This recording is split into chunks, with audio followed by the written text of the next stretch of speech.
18 straight days of green for Solana. That's what I'm talking about. All right, let's kick things off with a little hiccup in the Cardano world. You heard about it? Cardano had itself a temporary chain split.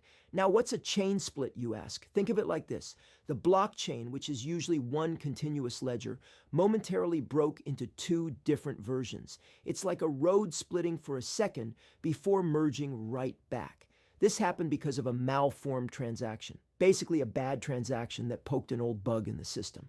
The good news? It was temporary, and the team fixed it up quick. But it's a reminder that even the big players can hit a snag now and then. Keeps things interesting, right? Now, from a little bump to some serious momentum. Solana, baby, this coin is on fire.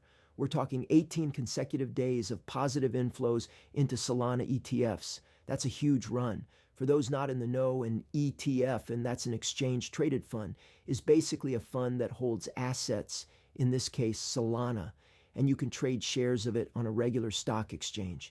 It's a way for big institutional money and even regular folks to get exposure to crypto without directly buying and holding the actual coins 18 days straight.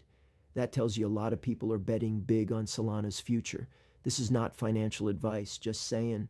And speaking of where the big money is headed, let's talk about the future of crypto investments. The word on the street, especially from the CEO of SOL Strategies, is that traditional crypto treasuries are kind of fading out.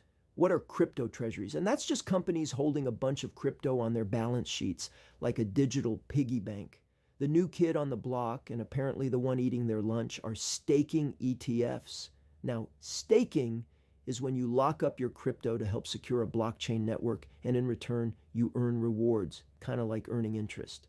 A staking ETF lets investors get those staking rewards without having to set up and manage the staking themselves. It's a more hands-off, institution-friendly way to participate and earn yield. This is a game changer for how big money flows into the crypto space, making it easier and more appealing for the big boys to get involved and earn a return.